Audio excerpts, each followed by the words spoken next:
नमस्कार शेतकरी मित्रांनो, मी किरण शिंदे परत एकदा तुमचं माझ्या नवीन व्हिडिओमध्ये स्वागत करत आहे। शेतकरी मित्रांनो, आपण पाहत आहोत आता थेट शेतकऱ्यांच्या खात्यामध्ये पीक नुकसानाची मदत भेटणार आहे। चला तर आपण या थोडक्यात माहिती या व्हिडिओमध्ये पाहणार आहोत। चला व्हिडिओला सुरुवात करूया। मागील आठवड्यात राज्यातील पाऊस आणि मान्सून नैराश्यामुळे शेतकऱ्यांना दुष्काळाची वेळ आली आहे।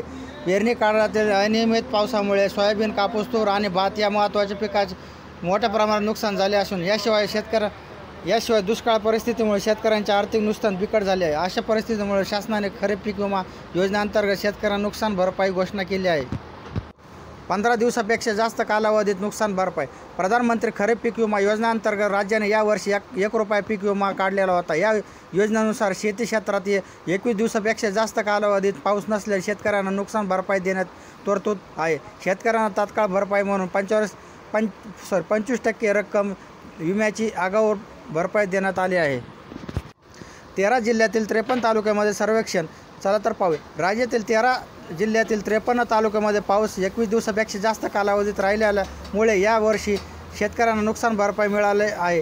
कृषी आयुक्तालयाच्या सूचनेनुसार या भागातील सर्वेक्षणासाठी नुकसान भरपाई नवीन यादी या निकषाचा वापर करून या निकषानुसार शेतकऱ्यांच्या घरोघरी जाऊन पीक नुकसानाचे सर्वेक्षण करण्याचे अहवाल कृषी आयुक्तांनी केले आहे।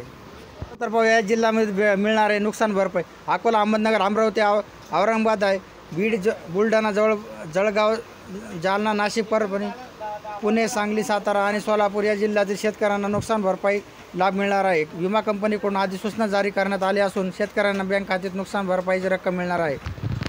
पीक विम्यामुळे शेतकऱ्यांचा आर्थिक बोजा कमी होणार आहे। आतापर्यंत राज्यातील 91% म्हणजेच 1,32,00,000 हेक्टरी खरीप पीक पेरणी झाली आहे, परंतु जुलै तिसऱ्या आठवड्यातील पाऊस थांबल्यामुळे पिकावर परिणाम झाला आहे। अशा परिस्थितीत पीक विमा योजनेमुळे शेतकऱ्यांसाठी आर्थिक बोजा कमी झाला आहे।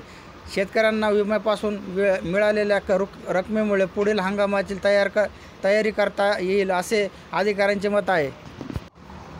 मागील वर्षी देखील राज्यातील काही भागात दुष्काळ परिस्थिती निर्माण झाली होती। त्यावेळी पीक विमा योजनेत शेतकऱ्यांसाठी मोठी आर्थिक मदत मिळाली होती। या योजनेमुळे शेतकरी दुष्काळी परिस्थिती आर्थिकदृष्ट्या सक्षम राहतात। या योजनेमुळे शेतीवरील शेतकऱ्यांची अवलंबित कमी होऊन अन्न सुरक्षेची हमी मिळते। पीक विम्याबद्दल थोडक्यात माहिती इथं संपवतो। जय हिंद, जय महाराष्ट्र, जय शिवराय, रामकृष्ण हरी।